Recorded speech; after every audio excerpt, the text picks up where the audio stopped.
Good morning, good afternoon, or good evening.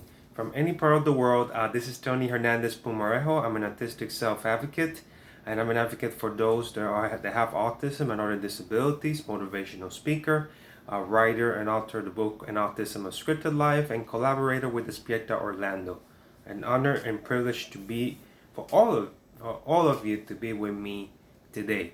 Today we're going to talk about a very important topic that it's not being talked about a lot, and usually it's not being talked about in our society, which is the topic of mental health, especially suicide.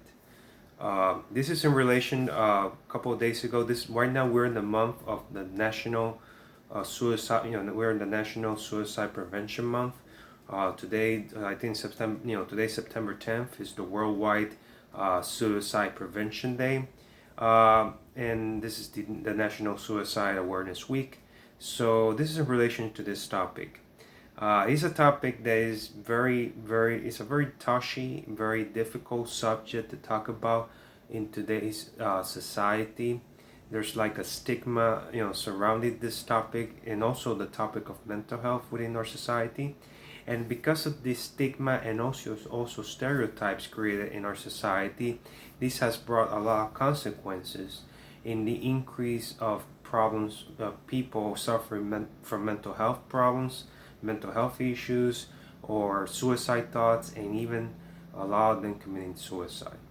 It's an ongoing crisis that is not being talked about like it's supposed to be being talked about, and it is something that we need to realize and to take create awareness of it, but not also create awareness, but also take action, because the worst thing in the world, one of the worst, if not the worst thing in the world, is for somebody that has a life ahead of him or her make that tragic decision of ending his or her life because of different reasons, and the statistics are very alarming. Recently, around 11% of U.S. adults have consider suicide or had suicide thoughts or have plans to commit suicide. And those numbers are way higher for people with autism and other disabilities and mental health, depression and anxiety. Because not only the people with autism are going through a lot of the challenges that most people, most normal people go through, but they're going through additional challenges like social rejection, anxiety, depression, dealing with difficulties of adjusting or people adapting to a society, to today's society, and it's very tough. And a lot of them going through, because of the rejection, they go through loneliness, depression, and because of this increase the suicide thoughts, and then unfortunately, it can lead to the loss of life, and we have seen that. And the worst thing is that this is not being talked about like it's supposed to be talked about. It's the worst thing in the world, again, is to get to that point. And that's the reason why we need to do something as a society to eliminate this crisis from the face of the earth. I'm going to talk to you about suicide, because it's not, a lot of people have gone through it, but it has impact. But this topic has had an impact in my life, a very profound impact, which I rarely talk about in social media, the public forums, or I talk about a little bit in the book, but not that deep. And that's that's part of and I'm responsible. I can take responsibility for that, because there's a lot of stereotypes and a lot of stigmas that are created around this topic of suicide. But we need to stop. We need to create conscious. A lot of people are going through this by themselves, being silent or being silenced. We cannot afford to continue to do that. For me personally, because of the challenges that I was going through in my life, school, social rejection, anxiety, bullying, especially cyberbullying when I entered to high school, because of problems and struggles, situations, family problems, family situations, a lot of changes happening in my life, tough situations, moving here and all that. And he led to a point in which I was trying to, I was receiving daily attacks every day, being bullied, being attacked every day, and not having somebody that I can count on as a guide to help me survive all this crap that I was going through. It was one of the worst things that I was feeling in the world. And because of my inability to defend myself, clearly because of my challenges, because of communication as a person with autism, it was so frustrating that it got to a point in which no matter what I did, I was useless. I was having thoughts of being useless, that I was not worth anything, that this is who there's nothing you can do, and that you're a burden to this world, that you're a liability to this world.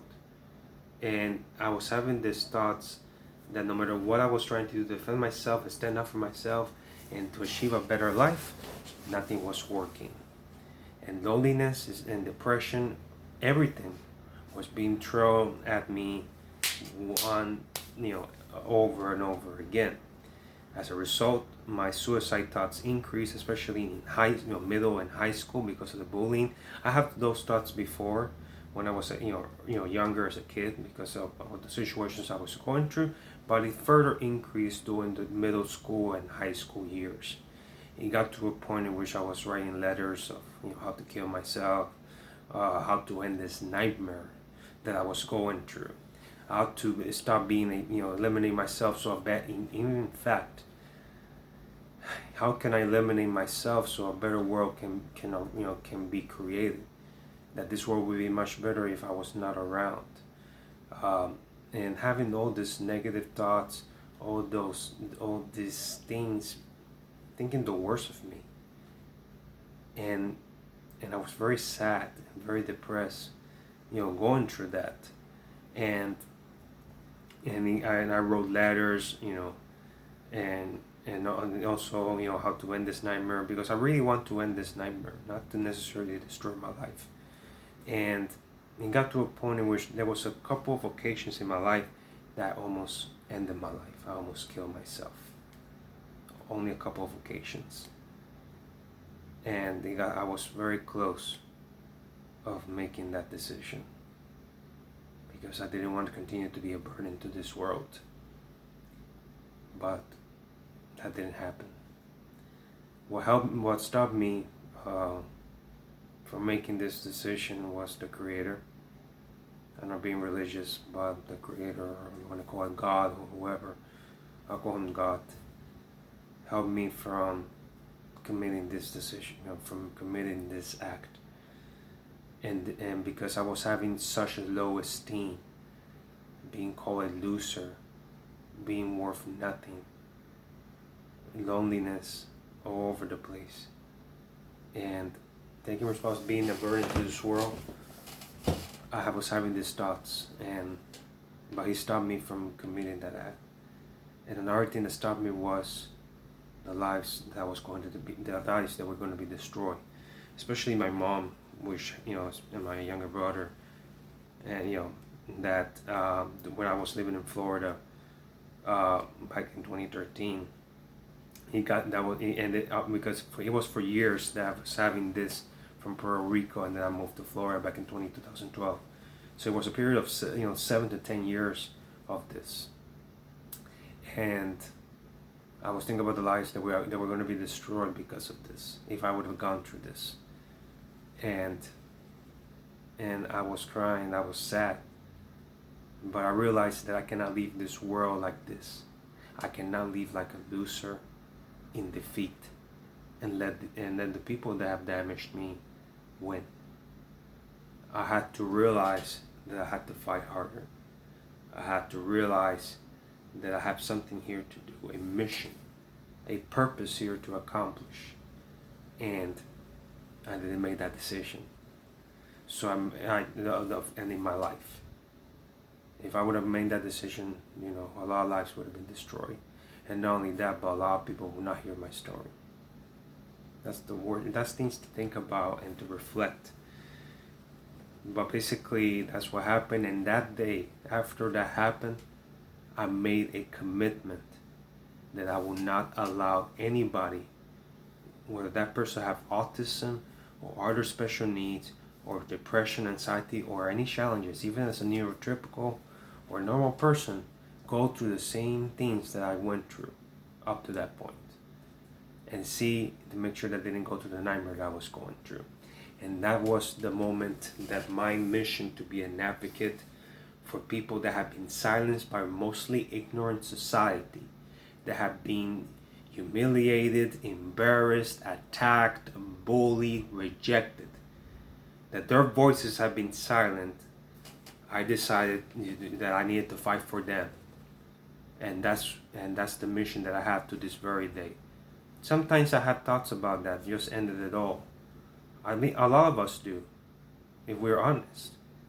For so many things and so many stress and so many things going on, especially with the COVID situation. But these problems of mental health and suicide have been existed way before the COVID-19. Is that, again, there's a negative stigma and stereotype in our society in talks about, in terms of the topic of mental health and suicide. We need to eliminate that stigma once and for all. We need to take accurate conscience, and that's why in this National Prevention Suicide Month, we need to do much more for our society to defend and to let the people know.